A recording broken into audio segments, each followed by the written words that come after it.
Hi people, this is me Krishna અને આજ હું તમને કહીશ કે જે અબ્યુઝિવ રિલેશનશિપ હોય છે એ કેવું હોય છે. તો જે અબ્યુઝિવ રિલેશનશિપ છે એમાં બે પ્રકારનું હોય છે કે એક મેન્ટલી અને એક ફિઝિકલ અબ્યુઝિવ.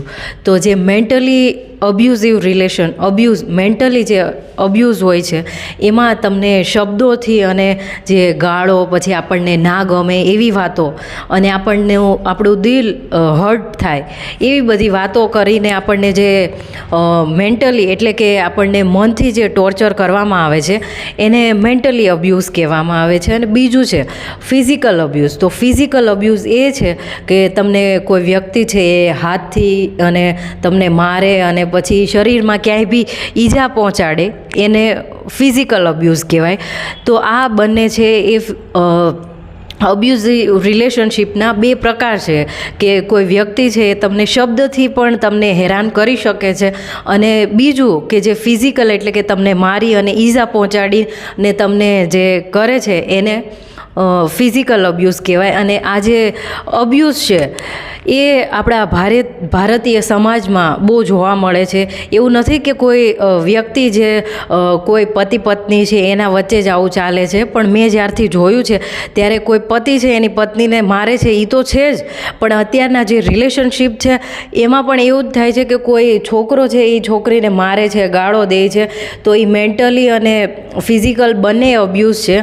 અને આના માટે આપણી ભારત સરકાર છે એણે એક નિયમ કાઢ્યો છે કે જે આપણને મેન્ટલી કોઈ હેરાન કરે એના માટે આપણે એના ઉપર ગુનો દાખલ કરી શકીએ છીએ. અને કોઈ આપણને ફિઝિકલી એટલે કે મારી અને આપણને ઈજા પહોંચાડે તો એનો પણ આપણે ગુનો દાખલ કરી શકીએ છીએ. અને આ બધી જે વસ્તુઓ છે એ આપણને એવું લાગે. અને એક આનું બેસ્ટ ઉદાહરણ છે કે એક થપ્પડ મૂવી છે જે તાપસી પન્નુનું છે. અને એ મૂવીમાં દર્શાવવામાં આવ્યું છે કે એ સ્ત્રી એકદમ ઘરેલું સ્ત્રી હોય છે અને એને એનો પતિ છે એક દિવસ લાફો મારે છે અને એ સ્ત્રી છે એ બહુ હોશિયાર હોય છે, પણ એણે પસંદ કર્યું છે કે હું મારા પતિની સેવા કરું અને એ ભલે જોબ જાતો, મારી ખુશીઓ નથી કાંઈ કરવી. પણ એનો પતિ એક દિવસ એને એક લાફો મારે છે અને પછી એનો ઘર છોડીને જતી રહે છે. તો એની જે જજ હોય છે એ એને પૂછે છે કે તને તો એક જ લાફો માર્યો છે, એનાથી શું ફરક પડે? તો ત્યારે તાપસી પન્નુ એને જવાબ આપે છે કે આ લાફો છે એણે મને માર્યો તો એણે મારા સ્વાભિમાનને ઠેસ પહોંચાડી છે અને મારું બધું જે અસ્તિત્વ છે ને એને બધાને ઠેસ પહોંચાડી છે. તો પ્રેમમાં ક્યારે આવું હોય નહીં. તો તમને બધાને આવું બધું ફીલ થતું હોય તો આ બધું ખોટું છે.